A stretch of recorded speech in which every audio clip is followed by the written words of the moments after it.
Dr. Phull. Hello there. Hi, how are you? Can you hear me all right? Absolutely. Good. Okay, well, so my name is Mika. I'm the CEO of a company called xCURES.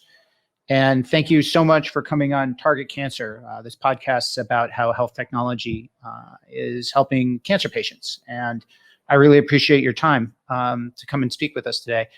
Maybe you could just introduce yourself and tell me a little bit about you. I'll do the same, give you kind of the little background, and then let's talk just a little bit about what's going on in the world of oncology and cancer, and particularly as it relates to technology.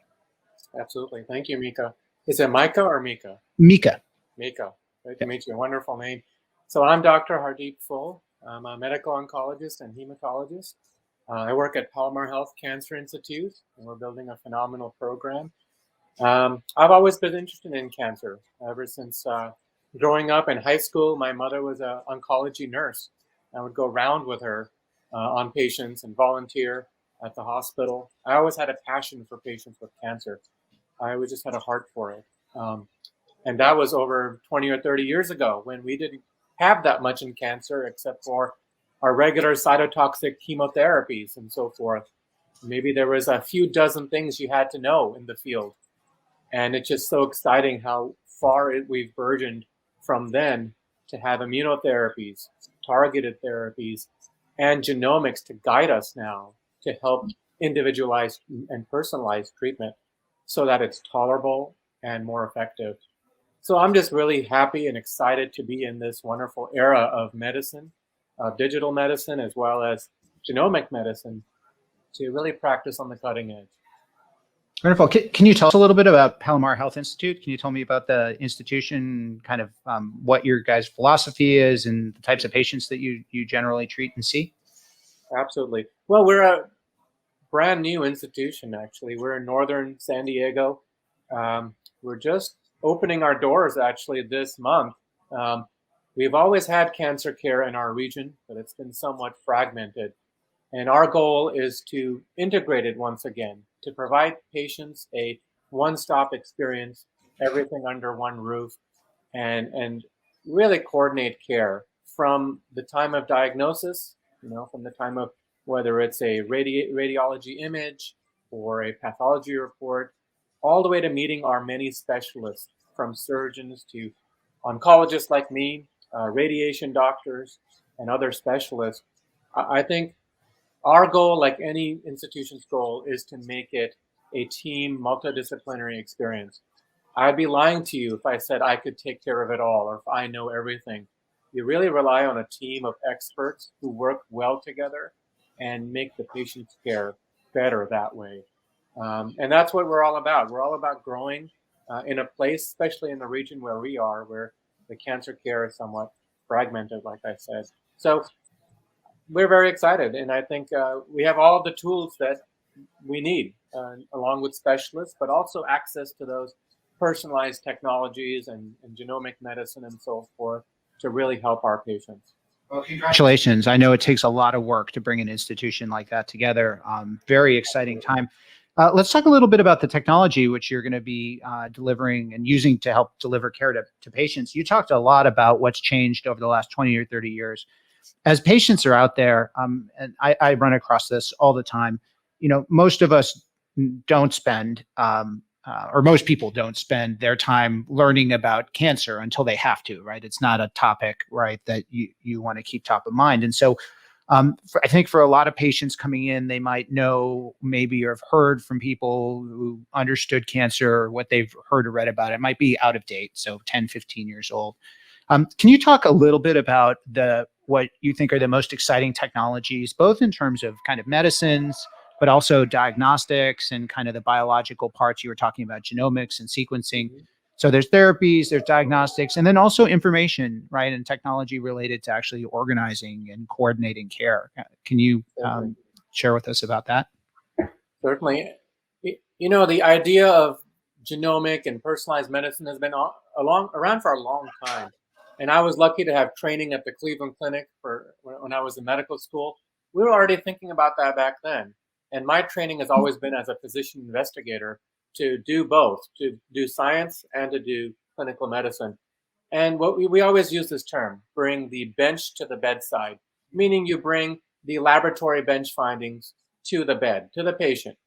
And classically, you know, a couple of decades ago, or even longer, we've had information in test tubes and petri dishes and animal models, but there's always been a sort of a hurdle in what we call translation, translating the awesome discoveries we have to the bedside, to the patients. And that comes through many mediums, the most common being a clinical trial. You test out a hypothesis, make sure that the drug that worked in your laboratory or in a small study actually translates to the entire population. But I think what's been a hurdle in this whole field is the ability to do it more conveniently for patients and to tailor it for patients, such that each patient becomes their own, I hate to use the word experiment, but they become their own internal standard control. They become the driver based on their unique profile, their all of their characteristics. And we can do that now with very inexpensive whole genomic sequencing. Something even 10 years ago, which would have cost thousands of dollars, now costs hundreds of dollars and even less. And there's so many companies now available to do it for patients, such that there's grants and foundational funds to do it for free for patients who can't afford it. So being cutting edge is one thing, but being able to apply cutting edge to the entire population economically is the other. And we're finally, I feel, at that stage. And that's what's the most exciting to me. We can always, you know, read academic papers or publish things saying this works in this person and look at this new pathway. But if we can't deliver targeted therapies economically or provide that technology to everyone, you know, and also globally, not just in the United States, that is a big win. And I feel we're in that era. Finally. Yeah, Dr. Phull, you're talking about some subjects that are just very near and dear to me. Number one is patient centricity, and you know, our company xCURES, we put that kind of front and center. I know in the delivery of care, it's often really, really important, but patients really are the ones who are they have the most to win and to lose from the entire experience here of going through care. And I find patient centricity and really being true to that to be incredibly important. So it's wonderful to hear your approach of trying to put together the integrated system where everything's in one place, because boy, is it hard to figure out what to do in the first place. The other thing that you talked about is this idea of translational medicine, right? And really being able to bring the latest learnings, whether it be coming out of clinical trials or frankly, what I heard you describing, I always think of like the N of one, the one person experiment, right? And trying to put all that knowledge and data together. So as you think about delivering kind of cutting edge care and delivering it economically, how do you keep track of all the new stuff that's going on, right? Because I get the journal articles sent to me. I'm not an oncologist, so I try to read them. I'm sure you interpret them in a very different way than I do, but just it's such an enormous amount of information. So how does that get synthesized and processed? You bring up a great point. There's so much knowledge out there. There's so many publications, so much data.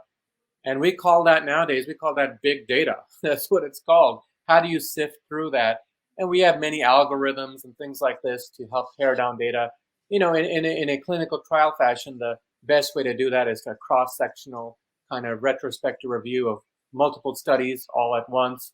But to keep track, you know, you have to pick and choose, you know, what your top, let's say, high-end publications are. You know, the big players in the field like New England Journal of Medicine or Lancet or JAMA Oncology or the American Society of Clinical Oncology or ASCO. They make JACO, you know, Journal of Clinical Oncology. I think the only way to keep track is to at least pick and choose the most high-end, high-yield. And also, I think, I'll be honest, you learn from patients and you learn from each other. You learn from other people's experience. One of the best things I've had the privilege of doing is being in a system where I've worked with different people over time in different institutions and kept those alliances alive, such that you can phone a friend or you can join these social media networks full of other doctors who kind of try to tackle these medical problems head on and offer their opinion in a very intelligent and kind of standardized way. One such resource is called the MedNet. It's actually a website online that I think was created only a couple of years ago by people with this having the same exact problem. How do you synthesize all this data? How do you get doctors together on a virtual community to discuss such data? And how do you get experts together? So it's kind of like a virtual tumor board in a way. Mhm. And of course, we have our internal tumor boards, but that could be regionally biased and in other ways have some bias. But one thing we're doing at our institution at Palomar Health is we also have a Mayo Clinic Care Network Alliance. So every patient we have can get an automatic second opinion, or I can run the case by a Mayo Clinic physician specialized in that subtype of cancer, not just that field, but the actual subtype. Mhm. That's an outstanding resource to have. And I think a lot of institutions I find are starting to form alliances like that with big cancer centers that provide that data. And in doing so, what you can do is provide clinical trials for patients, as well as integrated knowledge and the ability to kind of think together and give people more of a second, third opinion sometimes. And that can be a good thing, I think. And it is a good thing. So this is again one of those topics where I feel like if we could figure out how to share all of this knowledge, and in particular the rationales for treatment. So not only what was the test, right, or what was the biological component or even the clinical component, but what did an expert physician like you think was the right thing to do and why, like the why or the knowledge behind that. And so we've been working on this type of technology at xCURES, and I know others as well, of actually understanding rationales.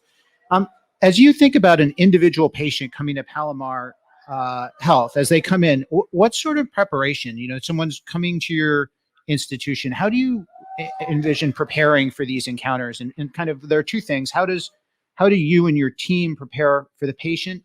And then what is it that patients should be thinking about in order to get the most out of their experience? Because it's a partnership, really, as I think about the way translational medicine and care are delivered. I think it's always important to understand the patient's story and also to understand the oncological history, where they have been. A lot of the time I see patients at diagnosis, and the bare minimum, you need pathology. You need a good pathology department. You need an accurate diagnosis. You also need radiology. You need to know how to stage the person, and a CT scan or PET scan helps to do that, of course. Beyond that, though, getting the clinical knowledge is one thing, and that's how I prepare, is knowing what kind of cancer are we dealing with, what subtype, what stage. You look at the patient characteristics, but nothing tells you more than meeting someone face to face. You understand their worries, their fears, their hopes, their optimism. If you ask me why I do what I do, it's not just the science, it's meeting people sometimes at the most vulnerable point at their lives and forming this connection that's so powerful. That's where I learn the most. My treatment, in many ways, I can make a treatment decision based on paper and pathology and reports, but my real decision comes after meeting someone and realizing what their abilities are or what their disabilities or some of their unique characteristics could be that could steer me towards something else. So what patients should know about this process is just that it's a process. Gone are the days where you look up in a textbook and say, page 26, there's the answer. That's what we do. I think every time I see a textbook printed and I buy it, I already think it's about a year out of date. I know it is from the time it went through publication. Data is coming out so fast that you can't possibly go on Google or read a book. So I tell patients, research your cancer, learn a little bit, learn the basic lingo about cancer therapies. And as hard as it is, be patient with the process. You will meet our entire team. We will discuss you and walk you through it. And we will have empathy for you and get you through. I think it's hard to expect for every person. And so, a lot of it's just getting people in quicker and making sure we coordinate their care. It all comes back to coordination. So they don't feel frustrated like they're a lost number. Like, when am I seeing this person? When's that? A lot of ways that cancer care has been improved is actually not the technology, but it's by the people. And one of the best concepts I've seen in cancer care is the idea of patient navigation or patient navigators, which are usually nurses hired for each type of cancer. They can be case managers, it can be nurses, and they kind of help walk patients through from diagnosis through specialty visits and throughout their treatments to help figure out what their needs are. And so when I talked about it's a team concept, I really mean that. It really doesn't even start with the medical doctor. It starts with a good coordinator to help patients through and help them cope, help them understand the process. So one of the things that I often see, right, is patients who are newly diagnosed, right, and I hear these stories from the patients and the doctors, is they go and they go on Dr. Google, to call it what it is. And frankly, I do the same thing, right? The first thing, if I don't know something about anything, it takes me all of about like half a second to grab my phone and start Googling something and looking it up. Not to pick on one company, there are others out there. It just happens to be the one I think most of us know.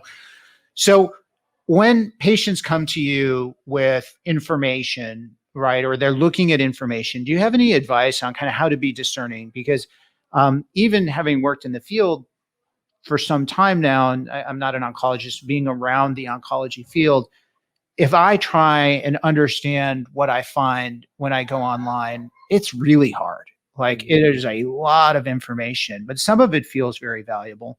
And so what is it that's worth paying attention to and what's not? And how do you kind of broach that subject with your physician? First of all, I encourage patients to look up information. I don't want them to feel like they're in the dark and the knowledge only flows one way. What I say is the only and right way. The other great thing, especially as we have Google, Dr. Google, as you said, I've found more and more these days, the top search results tend to be sources such as cancer.org, that's the American Cancer Society. I tend to see Mayo Clinic and Cleveland Clinic at the top of the list. I tend to see Johns Hopkins. These are great resources, and they're websites from top hospitals in the country providing information. I honestly believe in that. I do feel patients should read those sorts of resources. The problem is patients don't understand the nuances of exactly what subtype of cancer they are and what that implies for therapy, what their stage is, and what the process is. And I think as much as we like digital technology to tell us what's out there and summarize a topic, I alluded to the fact that textbook medicine, reading up a textbook will only take you so far. And that's even in the hands of a good, experienced, seasoned physician. So I tell patients to go and read an overview of their cancer at reliable resources like those, but to wait for us to help simplify that data and give it context. If you don't have context, a early stage breast cancer and a metastatic breast cancer, for example, are very, very different. So I think that's part of it. Is yes, have a open information stream, but understand the limitations of that, and have your physician kind of qualify that data and give you some insight and context. Yeah. I mean, when I think about this, I think about a conversation that's been going on for a long time, I think, around shared decision making. So how do you have the right information at the right time? Because I think timing is also really important in terms of when, and to your point, even you were talking about staging in different stages of cancer, there's different information that's appropriate at different times. So putting those components together, and then really having a team come together. It really resonated with me what you said about having the coordination and navigation components put together. As you've been building out this hospital, right, and kind of building it from the ground up, are there particular elements in the technology or the information technology, or let's say the tools that you wanted to have at the disposal that really stood out, where you thought, this is one of those things that, you were bringing up like 10 years ago, I would have thought was, I don't know if we need this or not, but now this is really the future. Like these are the things that are going to really move the needle. Certainly. There's two parts of that question, so I'm going to give you two answers. First of all, I loved what you said, shared decision making. When I was in medical school, I was part of the American Medical Association, or AMA, and I was the president of the student chapter at our medical school. And I wrote an article back then about decision-making and shared decision-making. And back then, the US health system was taking kind of a toll. It was being compared to others, being called error-prone, being called inefficient and costly. It is all of those things, by the way. And there are multiple areas of improvement, and we can even learn from our neighboring countries all around the world who do fantastic jobs in various sectors. But one statistic that always caught me was how the United States health system is very good at that concept, the shared decision making, the involvement of the patient. That's something that's unique, and in many ways it's cultural. Some patients like to go to a doctor and have this paternalistic relationship where the information comes down from the doctor and the patient listens, and the meek patient who listens to the genius doctor. That's kind of becoming an archaic sort of concept. We want patients and their experiences to be shared with us. We want to make decisions together. The best outcomes happen after you make a decision together. Now, I can provide insights, I can give options and expertise, but in the end of the day, it's the patient who makes the decision, and it's this shared knowledge pool. I think that empowers people, and it gives them dignity to understand that their opinion matters, that it's not wrong, that their fears and every thought they have about cancer is real and should be discussed. So that's my first part of what you said. I love that idea, shared decision making. That's something that's not technology based. It's actually in many ways cultural, and it's actually something that you have to do actively. You have to think about it, and I absolutely welcome that. Now, the second part of your question was, what are these tools that excite me the most in this era of medicine? I think I've alluded to it on this entire podcast. It's genomic medicine. It's the ability to sequence the whole genome of an individual and identify alterations in different genes that have implications in therapy. These are including known genes, things that we know cause disease, but it also means exploratory findings that could help lead future research and help us and learn from every patient. That's the other thing I'd like to say is I'm learning every day, and it's not just from these journals, but I'm learning from patients. These tools, these genomic studies, these N of 1 studies help us as physicians learn and use that for future decision making. It's really just a wonderful concept. So precision medicine, which is kind of, I think, the catchphrase we always have been using around how to genomics. What does a patient have to do to make that part of their care? Is there something they need to think about, or they need to make sure they're doing so that they can to do the shared decision making, right? You kind of need to be a partner in this process. And then in order to do things like sequencing, there's timing, and whether it's a blood test or a biopsy, there's certain things that need to happen. What should patients be asking about this? And not everybody, frankly, from the patients who, for instance, our company works with, or some of our nonprofit partners work with, we're often surprised at how few of them have actually gone through the sequencing process as much as you'd explain. How should patients think about that? And basically advocate for themselves? Absolutely. I'm always a believer of patient advocacy. I believe patients should tell us their concerns. And most patients, when they see me the first time, ask about these things. It's amazing how much insight patients have. And even if the topic they bring up may not be relevant to their case per se. For example, I don't necessarily order full genomic sequencing on day one on every patient. It actually may not be indicated. It could even cause more harm than good if you get information that's not relevant or pertinent to that case. But in this day and age, it is so common, I feel, to do genomic sequencing in this precision medicine in oncology.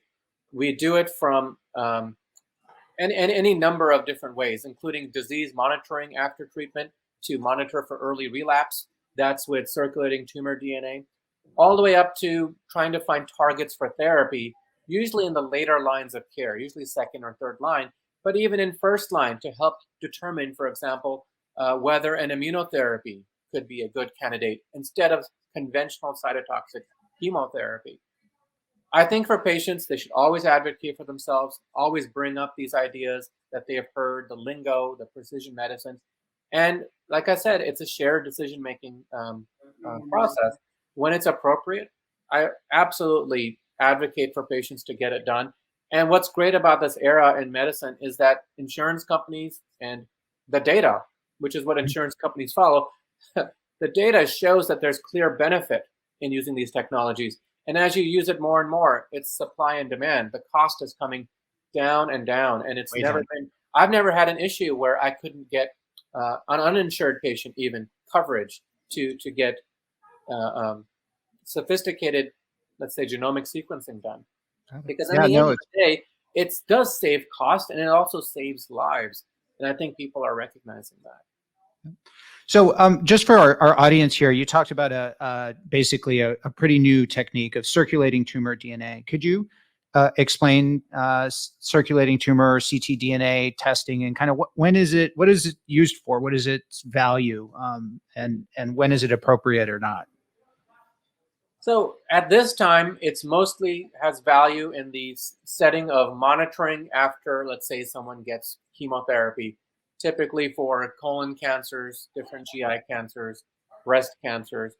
It's being developed for many different types of cancers, and it's very sensitive. You can find early circulating tumor DNA being a marker of early recurrence before conventional lab studies, including, let's say, the complete blood count or tumor markers like CEA. It can be a more sensitive way of detecting early relapse as compared to blood tests, even before patients develop symptoms. That's very exciting, and it's validated. So why not catch it early instead of waiting for your CT scan to show a large lump of cells, probably millions of cells? Why wait for that phase? Why not get it when it's hundreds of cells? That makes a lot of sense. And by circulating, it's actually in your blood, or where is the circulating? Right. Tumors shed their DNA in the blood, and we can detect it in the blood. And that's how we're using it at this time. The future of this technology is, of course, massive, and people are already talking about, can we use it as a screening tool widespread in the population for people who don't have cancer or are at risk of cancer? That'll be a discussion that may take years or a decade or more, but it's on the horizon. Could we replace conventional imaging one day with something like a sensitive tumor DNA marker? But I will give you a caveat of some of this technology. Just because we can detect tumor DNA, does that mean a person will form a cancer related to that? That's a question that's still up in the air. We don't know, with our healthy immune systems and so forth, how much tumor DNA could be, let's say, normal, that's on the process of being destroyed, versus how much is clearly abnormal and when it'll develop disease, as well as what's the time frame, what the detection limit is. But it's exciting. That is, I think, where the field will move. And the key will be the same thing we've been discussing about.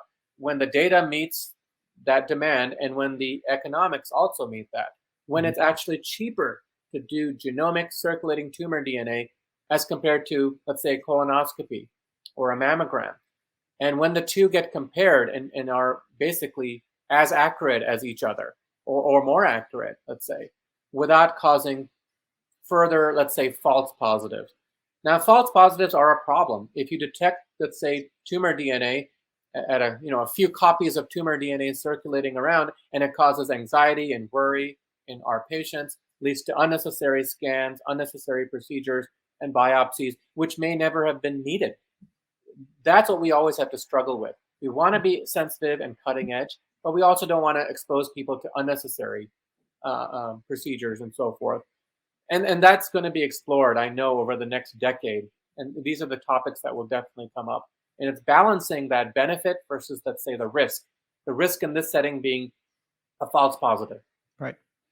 Yeah, I often think of this almost as the utility, having spent some time in just kind of the data and the data science world of like, when is it worth doing something, right? And you brought up some really interesting concepts there, both of how well does technology really work? And we need to understand its sensitivity, specificity, the statistical measures of whether it works.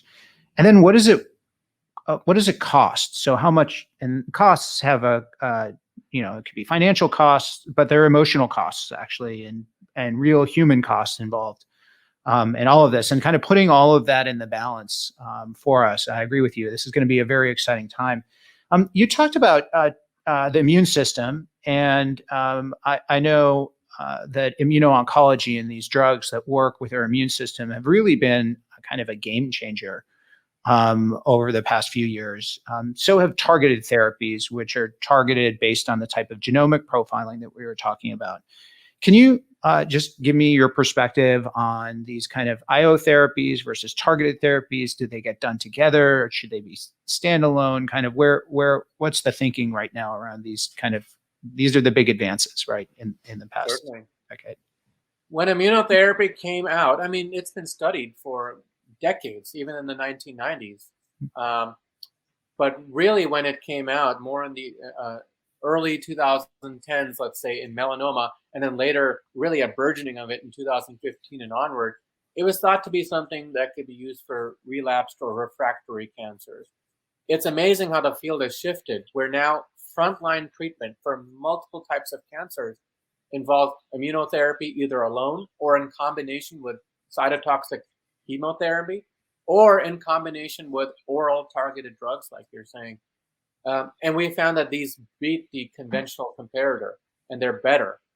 So, for example, in lung cancer, it's often the paradigm now to do immunotherapy with chemotherapy, and then to use immunotherapy as a maintenance arm. Normally where patients would have had some sort of chemo and stopped it because they couldn't tolerate anymore, or it wasn't working, we now have sort of a maintenance drug that we can give for a year, sometimes longer, to prevent recurrence, or to basically treat the cancer even when it's not detectable. And it's this whole thing of harnessing the immune system, which is already working in all of our bodies to detect all of these second by second changes that are happening in all of our cells on a cellular level. Cells have a way of giving a signal for apoptosis, and then the immune system is what's involved in getting rid of those defective cells. So when these cells escape that general mechanism, that's when cancer is basically formed. And then it forms ways to evade the immune system with these checkpoints, and that there's a biology behind this. And so the checkpoint inhibitors, which are the immunotherapies we talk about, these are basically releasing the brakes that are put on the immune system. It's giving a go light instead of a stop light, a green light, for the immune system to do what it does normally. It's what it was evolved to do, is to prevent infections and prevent cancers and aberrant cells from taking over our bodies by simply activating it. It's been a thought for many decades, why not use the immune system that way? But now when we're using it in combination or even alone, we're seeing amazing responses, often even complete responses in what was previously thought to be, let's say, a metastatic cancer that was incurable. Mm-hmm. So it's a whole new age of medicine where we're using them in frontline. And the harder part now is getting to know, what do we do when immunotherapies fail? Do we go back to the conventional chemos? And that's where the precision medicine comes in. It's trying to always, at each line of therapy, being ahead of the curve, detecting what the cancer is doing on a molecular level and seeing how it's adapting. There could be new mutations that evolve over treatment simply because we put a selection pressure on different forms of cancer cells. We used to think of it as a homogeneous process. Every cancer cell is the same. I think we're finding that there's multiple pathways, and if you start treating one with one certain drug, well, you're maybe promoting another, or you're allowing a selection pressure on another to develop, and then you treat that one. And in the same time, you're constantly monitoring to see if the cancer, let's say, is evolving and yet another third mechanism of resistance. And so it's really exciting to use technology in that way to make an intelligent decision choice rather than just throwing the next brand of chemotherapy on patients like we used to. You're describing a concept that we've talked about on our team a lot, which is kind of how do you play chess, to use an analogy with cancer, which is for every move, if you think of the masters of chess, whether they be computers or people, they're thinking 5, 10, 20 moves ahead, right, of maybe more. I just can't think that far ahead myself. But this idea of trying to use the data and really planning not only for treatment, but for maintenance, and then what to do in the future, and kind of thinking through that, to me feels like a really important set of concepts. As we've discussed that idea, right, of like, what is the plan, not just the plan for this decision, but a bunch of different decisions. One of the things we thought about was, well, that actually becomes a very complex kind of decision-making process. And if it's individualized, so we go back to the precision medicine idea, that means that every single one of these plans is also kind of individualized. And I think one of the very important things you said is that you have to see the person, right, and their kind of desires and their clinical features, and combine all of that together. How are we going to share this knowledge, right? This is kind of the question for me. And I think it's an opportunity for all of us to talk about, like, how do we share what happens? And then how do we take this type of information and share it, kind of aggregating N of one, right, or looking at all these individual experiences? And how do we contrast them or incorporate them with what we're learning through formal clinical trials, right, which are their own kind of mechanism? And it sounds like you've got an affiliation with the Mayo Clinic at the Palomar, and you guys are going to be working with them on some clinical trials and other parts. How do you think of the role, sorry, I'm getting to of clinical trial research versus kind of precision medicine research, right, which are kind of two different intellectual problems in my mind. Right. Well, first of all, to clarify on the Mayo Clinic connection, we're part of their clinical care network.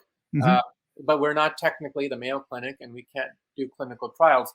But the best thing about that alliance and affiliation is that we can send patients for opinions, and these are clinical opinions. Okay. Having an expert in the field, let's say, who has published renowned, international papers and knows that level of detail, the next level, the cutting edge, to get a second opinion. But to answer your other question, how do we integrate Ns of ones and make them into translational research? How do we make them apply to a larger population? I think you combine Ns of ones and you see what worked in a given scenario, and then you use probably some form of machine learning and artificial intelligence to combine this. It comes back down to big data. And I know these genomic companies are doing that on their end. They're trying to compile based on certain predictive factors from certain genetic mutations. Many of these genomic companies actually are intelligent enough to provide a possible clinical trial for a patient. So they will provide, let's say, a report in which you have the actual genetic markers and the mutations, but then there's an implications page. It'll say, this pathway is involved in this, consider this drug. They actually have intelligent algorithms based on clinical trials and prior patient data. So we're always accumulating this data, and it's building a larger and larger pool.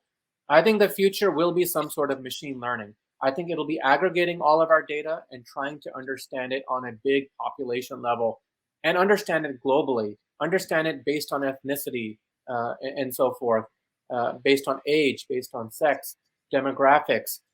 That's, I think, the next level. Is it shouldn't be a one fits all, or whatever one set of data showed, but whatever a conglomerate of data from multiple different institutions and countries.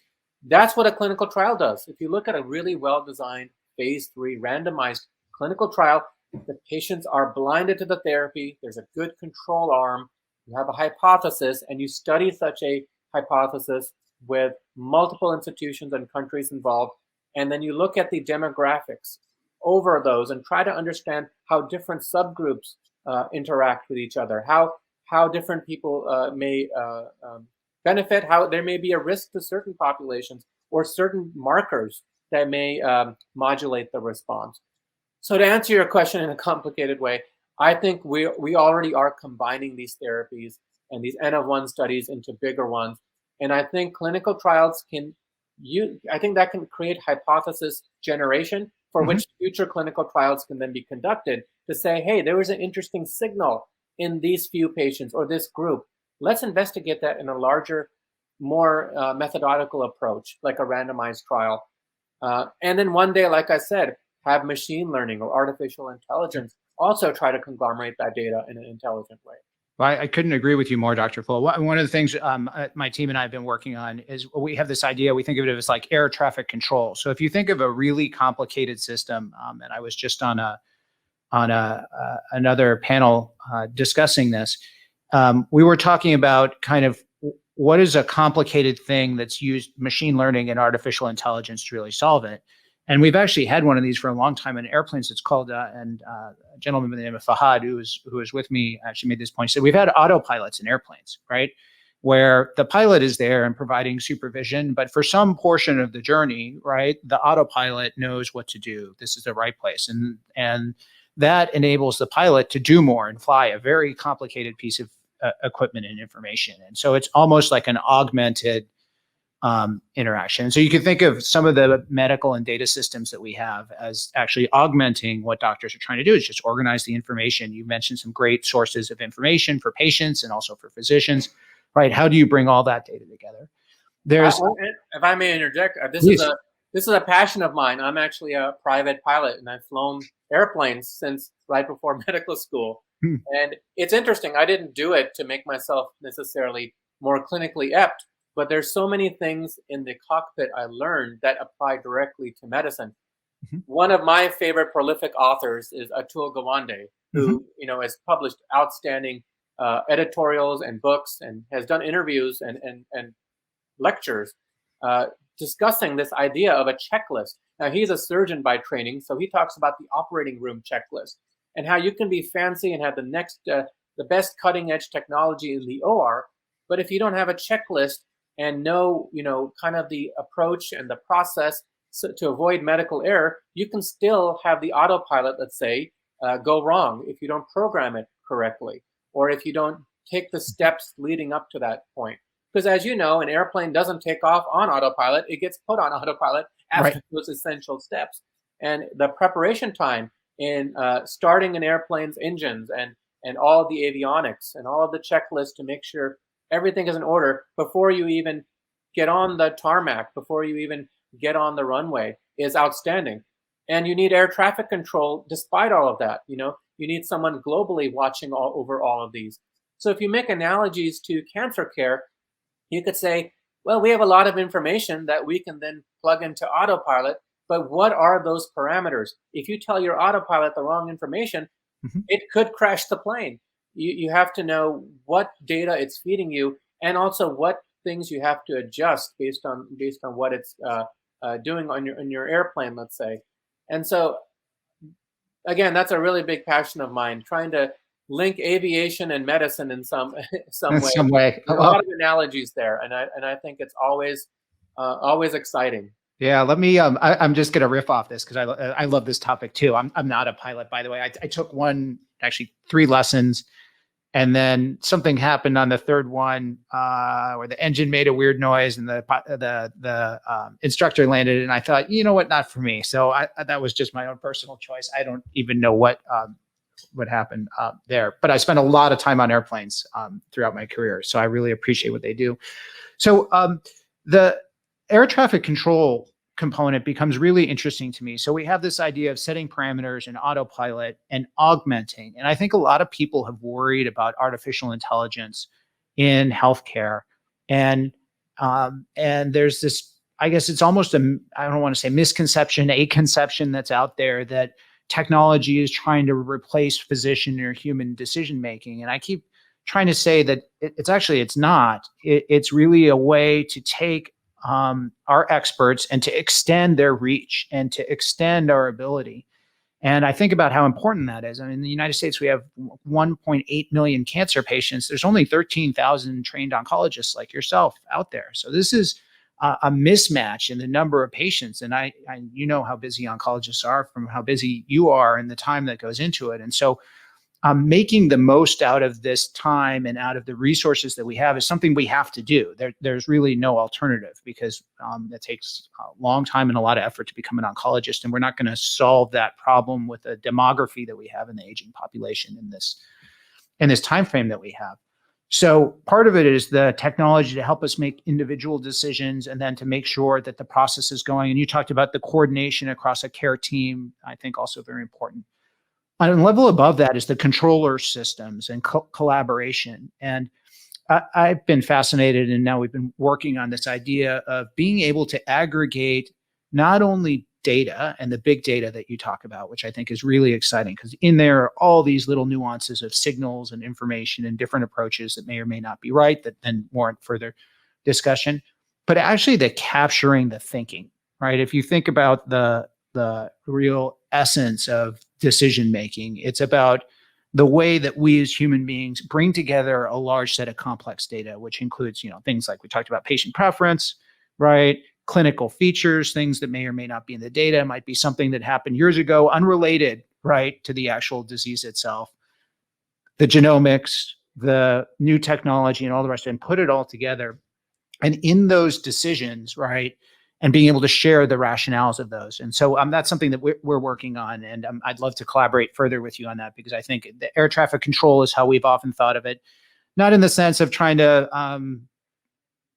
control things or decide everything, right? Because really, at the end of the day, the pilots are still flying the airplanes, right?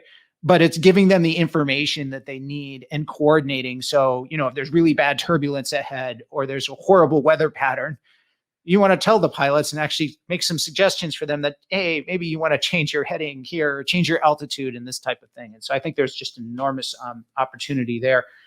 Let me tell you a quick analogy once again. Yeah. Again, I love this analogy, but air traffic control, you could think of as automated. You could think, why couldn't that be replaced by, let's say, an automated system, both for oncology or for, let's say, actual airplanes.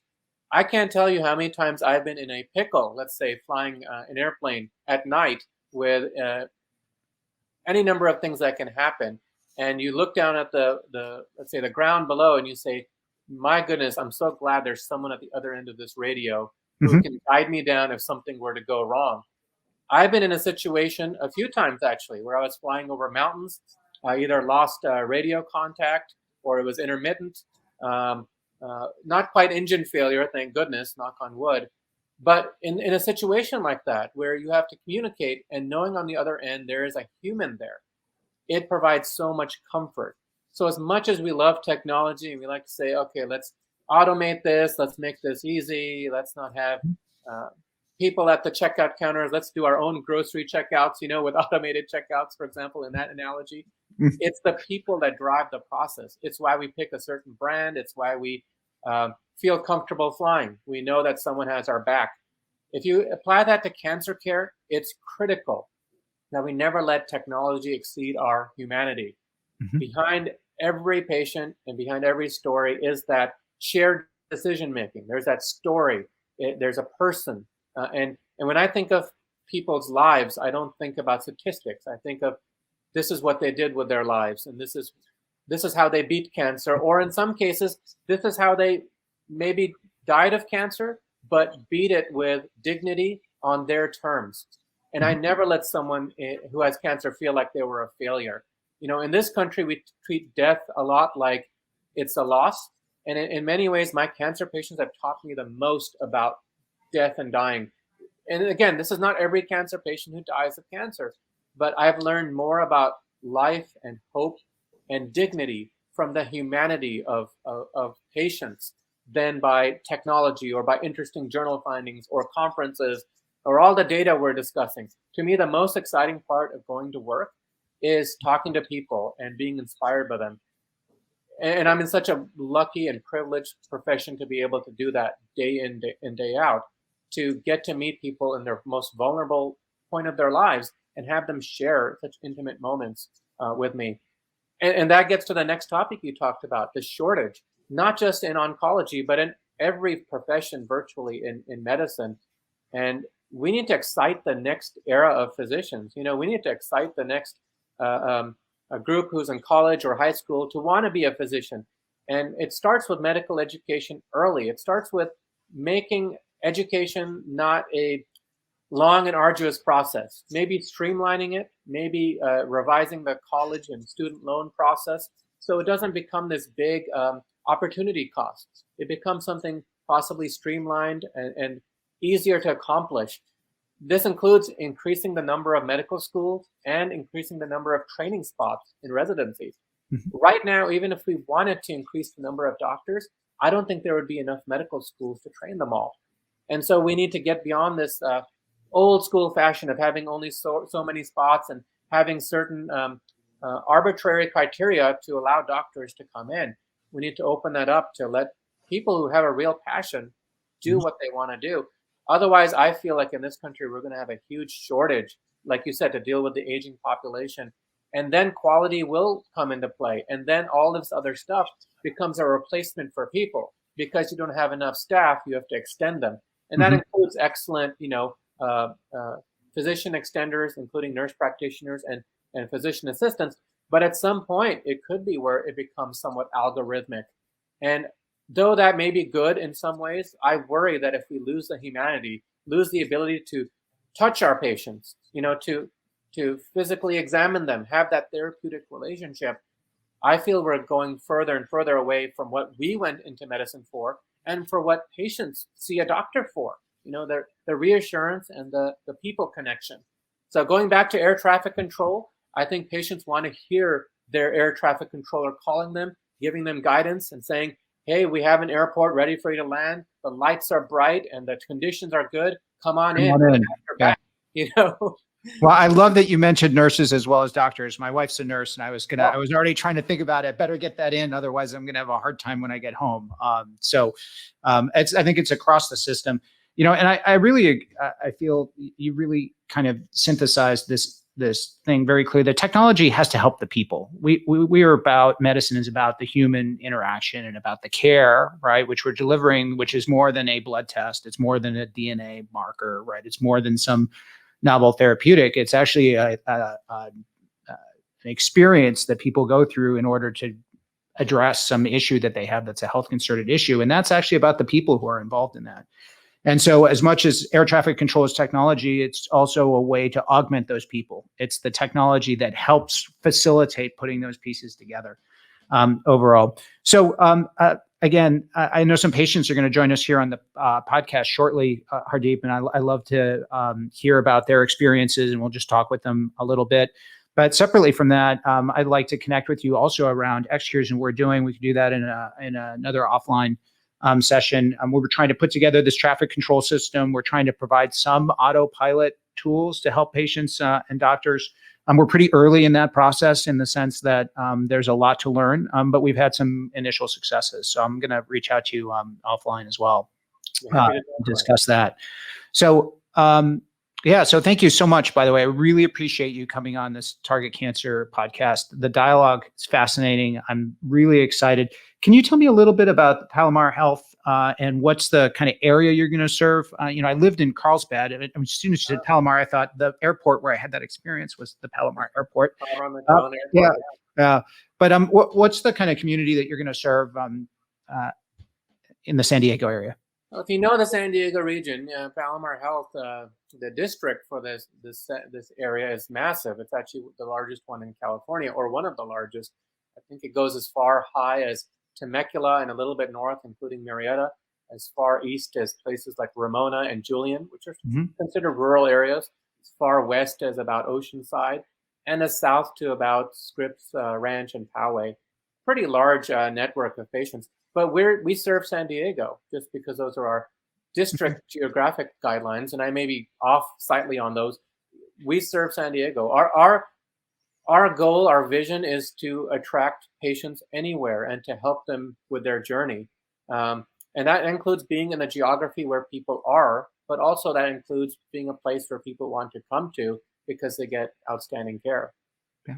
I love the idea of integrated care. I think it's very difficult for patients, and just working with patients who've had data, they've seen lots of different providers and been in different systems, sometimes not intentionally. I don't think the patients even realize they've gone from one system to another, and trying to help them manage their information and knowledge, right? And just putting it together and getting to one place can be very difficult. So I love that approach. So I think we're probably a few minutes out. I need to get a glass of water here. And then I will as well. Yeah, our patients are joining shortly. Any particular specialty that you had in terms of your own care? Any particular cancer type organ that you focused on? I've had a lot of interest over the years, and it's evolved. And one of my major issues with, let's say, staying in academics was you had to become so sub-specialized to the point that you only took care of one kind of cancer. In training, I always enjoyed doing everything. I enjoyed being a general oncologist. The problem with being a general oncologist in this day and age is the sheer amount of volume of data. So you have to sort of rely on your subspecialists and have really close relationships with experts that you trust and know, and also have a wide net to learn as much as you can about everything. But if you were to ask me what I absolutely love, I would say I love genitourinary, so this includes prostate, bladder cancer, renal cancers, lung cancer, absolutely a passion of mine. And in many ways, when we talk about these N of 1 studies and precision medicine, in many ways, we remove the diagnosis. We don't treat people as, you have this cancer, therefore here's the algorithm, we're doing this. You start saying, this is your mutational profile, here's the genetics, here's what's aberrant in your body, and here we're going to treat it this way. In many institutions, there's what we call the molecular tumor board, and they treat patients based on genomic alterations, not necessarily what kind of cancer they have. It's a whole different way to classify cancer, though we still like to classify it as a certain subtype. But the idea is you don't treat based on an algorithm because it's only that subtype. You can treat, let's say, colon cancer with breast cancer drugs, or breast cancer with other drugs and different that we classically used in other diseases based on genetic mutations. So it's a whole different way of thinking. And I think I like to think of myself more in that global picture, more as someone who uses precision medicine. But if you were to ask me and push me down to what I love taking care of and what's common, I would say a lot of thoracic oncology, GU oncology. But I like it all. If you were to say, well, does that mean you don't like breast cancer? No, I absolutely love taking care of breast cancer patients and many other cancers. I think the challenge will be in the future is not just getting enough oncologists. We talked about the shortage, but getting enough subspecialists, right? How do you get someone to go into one specific oncology field while serving the needs of the broad population? Having enough generalists. And so it'll be a challenge, and it might be a paradigm shift. It might be such a setting where you have general oncologists, but then you have, let's say, a couple of subspecialists or a half dozen subspecialists in a given region who provide some expertise and even referral care for some of those patients. Well, you go beyond the standard therapy. You brought up molecular tumor boards, which is fascinating. So we've been studying molecular tumor boards and the rationales that different tumor boards have, especially when you get into, and we started in brain cancers, and then pancreatic cancer has been kind of the area we've done the most amount of work in that, and particularly looking at those molecular tumor boards, and then the recommendations between the different oncologists. So how do you capture why someone feels that something is more important than another? And the reason that we got so fascinated with this is, just going back to the math here, is this kind of curse of dimensionality that happens when you get more information. So more information is not always helpful, right? It actually makes the decision harder at some point in time. And so if you have multiple mutations, multiple drugs you could pick, multiple things could be delivered, the timing sequence, this whole planning process, right? What do you prioritize, right? And that question actually doesn't lend itself to traditional, RCTs or controlled trials, because there's more questions to be asked about every question than there are people to actually try and test it. There's not enough kind of subjects in the true sense to understand that. And even if there was the sequencing, so, pick 5 things, what order would you put them in, right? And then if you only had to pick a subset of 2 of those 5 things and then pick what order they were in, and they were all weighted equally, you actually have this massive experiment just like explodes on you right away. And so we're spending a lot of time down in those rationales and trying to understand what it is, again, that an expert like yourself would think to do, because it's probably the most directed way to extract that information, and then trying to share that information with the patients and other physicians, because and I like your point here about the subspecialty, right? Is get an opinion from a subspecialist, then share it with another one and see whether they agree or disagree, right? And then most importantly, actually try it, right? We need to collaborate and then look empirically now at this evidence afterwards and say, there were two differences of opinion. They could only be opinions because the data would not, we don't have the data. We want to have it one day. But now that we do, can we learn from that experience? And so this type of continuous learning, and I believe it's going to happen in community settings, by the way. That's where I actually think 80+% of this type of work is really going to happen compared to the leading academic centers, because they, again, have very special, and they're doing incredible work, right, around new science and new technology and developing new therapeutics and that sort of stuff. But putting it into practice and actually making this work efficiently is going to be a really interesting, I think, era that we come into. To make a point, I mean, you mentioned molecular tumor board. You didn't say molecular tumor, NF1, right? Right. So though we do NF1 studies, you could have an N of 20 specialists in a room together in a tumor board to make a complicated decision based on experience, based on the data. That the key is integration amongst specialists and working together. It's never I know everything. In fact, if anyone ever says that, that tells you they're automatically wrong. Right. We're humbled every day by what we don't know or what we could have gotten wrong, actually, in the past that we revamped maybe a decade later. I mean, that's seen all the time where a study proves that, oh my gosh, what were we doing back then? That was wrong.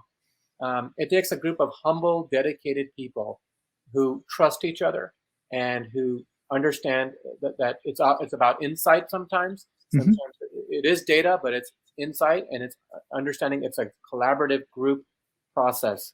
No man is an island, and cancer definitely cannot be an island. That's funny. I always think of clinical trials as islands. They answered the questions that were on that island, right? And then there's another island that's another trial. And the problem is there's a whole bunch of water in between the islands. And I want to be able to. Well, at least the best we can do from scientific, data and process now is to do multiple randomized institutional studies, but among multiple countries and institutions. That's how we try to, let's say, take out the bias there. But you're right. A clinical trial with 1,000 people in it, or even 2,000 people in it, which would be a massive trial, by the way, massive, would be not encompassing the 7 billion people on our planet. But it is the best way we can do it at this time. And I'm sure with artificial intelligence, machine learning, big data, that's how you get it on the population level eventually, I feel. Yeah, and I think we're going to need ways to translate this. So, another part that I've been really looking at is data and data privacy, right? Which is really important. And of course, under HIPAA and our healthcare data privacy laws here, the relationship between patients and physicians and even in institutions actually limits the transfer of knowledge. And I want to be clear, I'm not saying that as a negative thing. It's a very good thing from a privacy perspective, and we need to have it in place. But there has to also be mechanisms for knowledge sharing, right, and deep knowledge sharing. And I think that as we've looked at it anyway, the most interesting thing is the person or the entity that can unlock data more than anyone else is the patient. So I, as a patient, own my data, right? Your patients own their own information, and choosing to participate and share in the shared decision-making process, right, and trying to build those connections, I think offers us enormous opportunity. And we see that now. I mean, there's a whole bunch of things that have happened recently from a legal perspective around things like patient right of access to data, right, and other components that I think we all struggled with a little bit over time, but I think are probably going to end up being very, very beneficial to us all in terms of being able to share knowledge. And they're going to open up new avenues for research and collaboration. So I think I'm all about open access, and I think it's called open notes in California. The idea that patients own their records and should be able to read our impressions and what we wrote and have access. And I completely agree with that. The problem in the past was we relied on faxes and ways to print out medical records. Now with patient portals and the ability to patients just log in and read their note and message their physicians, it does help increase access. The key is making sure, again, that you modulate that information for them. They're, physicians, we sometimes speak at different levels and are thinking different things. And there may be things in our notes that aren't necessarily completely pertinent to the patient or that we may have missed. And I think patients need to understand this is still a medical document and it's written a certain way. That's right. At the same time, we don't want it to be, like a legal disclosure for your credit card statement where it's such small print, you don't understand what's going on. No, it has to be usable. Yeah. So I Instructive. always try to write in my notes something a little bit personal to the patient. At the end of the plan, I may say, "Great to see you today. Good luck with, I know your upcoming anniversary or your upcoming trip. I'm really excited for you."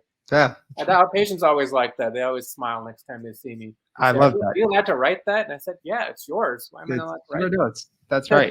That's right. No, I love that, Dr. Phull. So I think we have a patient who's joining us. Let me see if I can get my technical folks here to help out. Hey, Frank. Frank. Oop, sorry, don't mean to yell in your ear. This microphone. Yep. So I think one of our patients is joining us. Okay.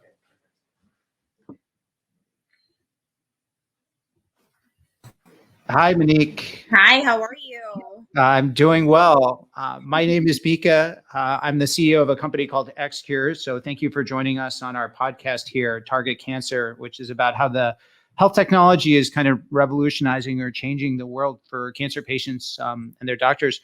I'm joined by Dr. Phull. Maybe Dr. Phull, you could introduce yourself and give a little bit of background. And then Monique, after Dr. Phull, if you could introduce yourself and tell us a little bit about your experience. Yeah, of course. Monique, it's a pleasure to meet you. I'm Dr. Hardeep Phull. I'm an oncologist and hematologist in the West Coast. One of my specialties is trying to understand how to unlock cancer and genetic mutations and using precision medicine and personalized care to help target treatments that help our patients, not just in terms of effectiveness, but reduce toxicity and make people feel better as they're going through their cancer journey. I'd love to hear your journey. Tell us more about yourself. It's actually my husband's journey. My husband has aphasia, so he can't speak. Oh my goodness. So, yeah. So he was diagnosed with stage 3 anaplastic oligodendroglioma 10 years ago. Wow. Yeah. So it's been quite the journey. The first 7 years were great. We didn't really have much. It was just scans every 6 months to 9 months here and there. No, January of 2019, the tumor started to grow.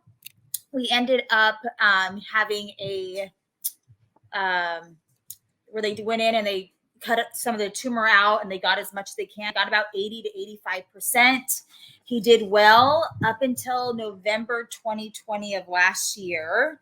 He ended up having a major brain bleed. He had a 5-centimeter hematoma on the top of his brain and on the bottom of his brain. Plus he had tumors kind of all over. So they went in, did emergency surgery and get that out. He's doing great now. He just can't speak. So yeah, so that's kind of been our biggest journey right now with all of that stuff. So Monique, how did, going back now, it's 10 years is a long time. Can you just describe the experience in the beginning? Like what happened? Like how did you become aware that there was an issue, you and your husband? And then kind of what happened? And what we're really interested in, I think, is the experience. Like what happened? Like what worked well? What didn't work? What was important to you? How did you get information? Yeah. So in the beginning, we thought he was just having what the doctor said was anxiety attacks. Like that's what we thought. We went to the ER because one day, sorry, let me close this door. One day he was driving home from work and he mentioned it like the room and everything was going in and out, which ended up being what we found out later on was a seizure. Ended up going to the ER. They said, no, it's just a really bad panic attack. Here's some Xanax. It'll be fine. We finally pushed his doctor to give us an MRI. And his doctor's like, I don't know why I'm doing it. He's too young for anything to be wrong, but I'll do it for you anyways. Well, come to find out 2 days later, we get an emergency call that you need to come in. And they found a 3 by 4 centimeter tumor in his brain. And the doctor said, look, I don't know what to do for you. Here's your file. You need to find an oncologist. So I think that's hard, having your your physician that you've known for so many years not kind of guide you in the direction. We didn't know where to go or what to do. I literally spent all night Googling and trying to figure out the best like brain cancer surgeons in California where we can go. We contacted Dr. Black at Cedars-Sinai. We contacted so many different doctors all over to figure out what to do. We ended up going to Loma Linda through the ER, kind of like the back way, because he was having seizures back to back every hour. And once we were in there, they couldn't do surgery because they thought of where the tumor was located. They couldn't get to it, so they just did a biopsy at that time. So at that time, we did that. It was Easter Day, actually, 2011.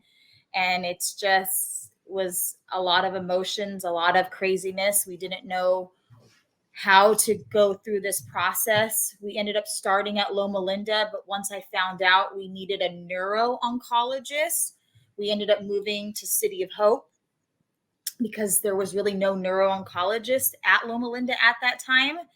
So I think that was the hardest thing was doing that and trying to find doctors that actually understand your case, because his type of brain cancer isn't like glioblastoma where so many people know about it. There's so many different treatments for it.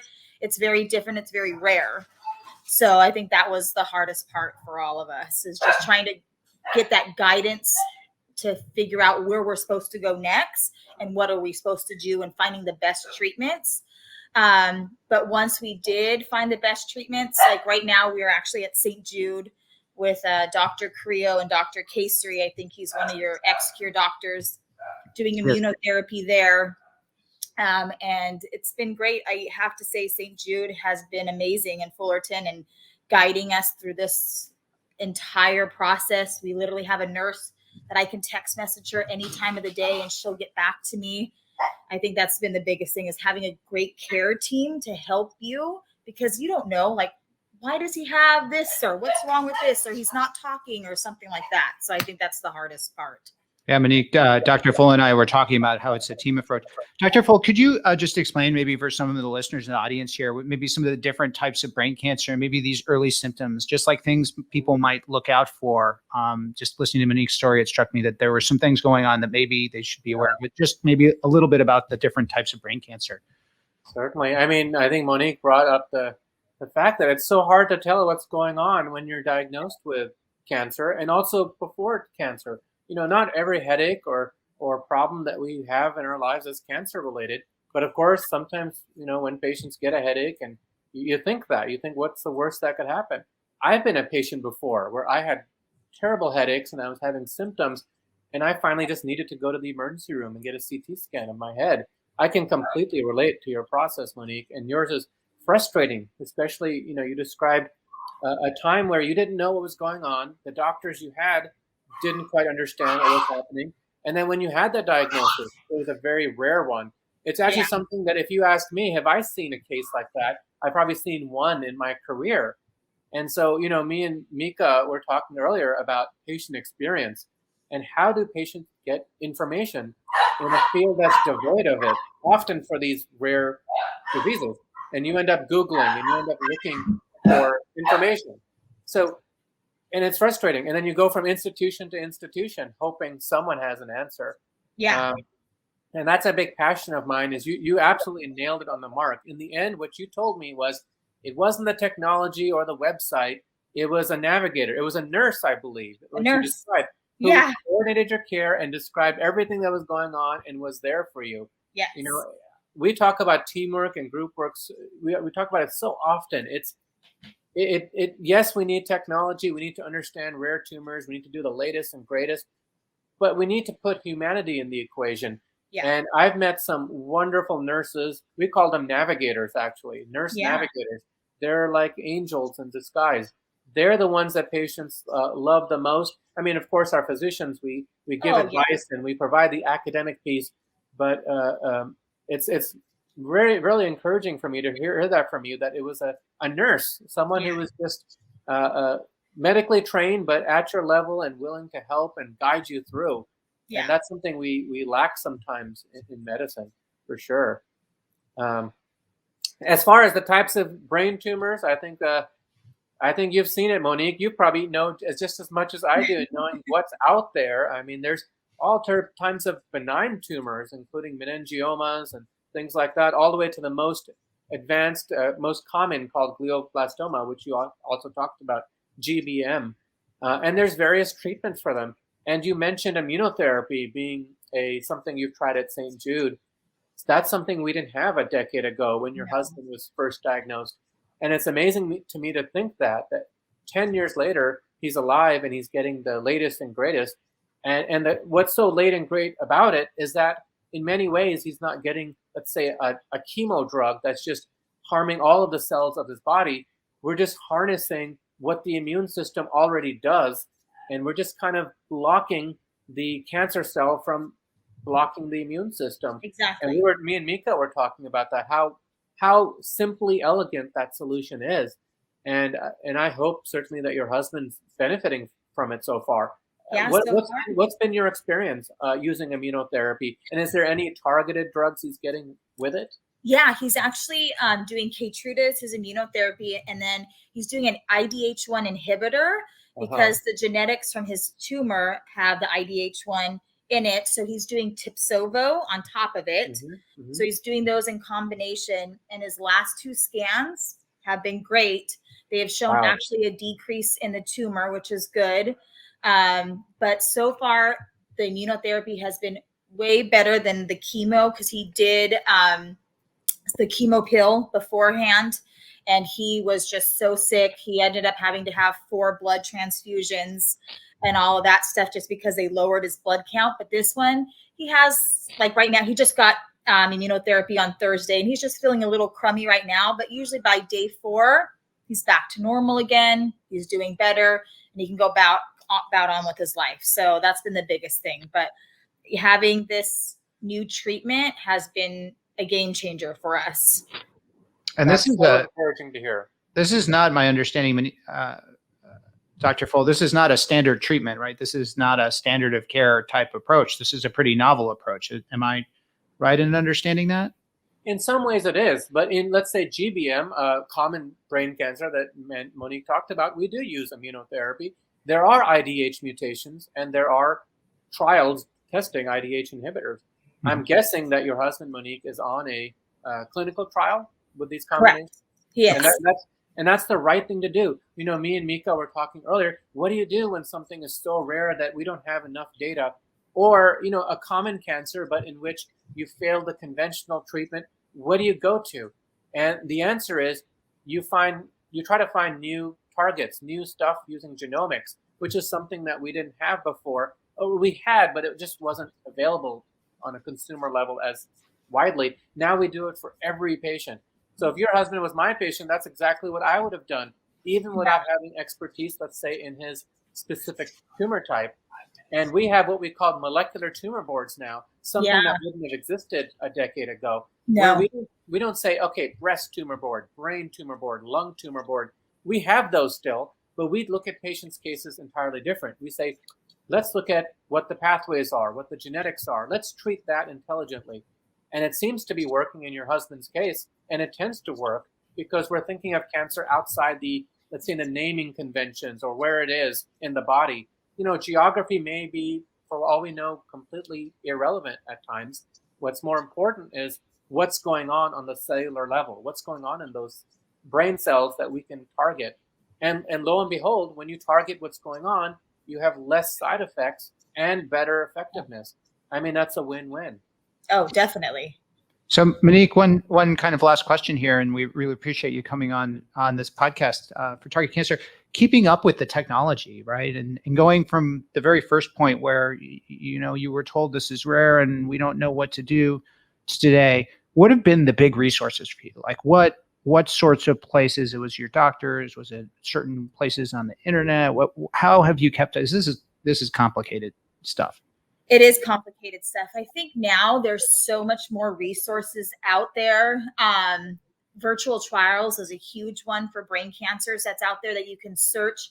You can kind of look at the genetics of a tumor and see what different types of clinical trials are out there, which has been a great help for me.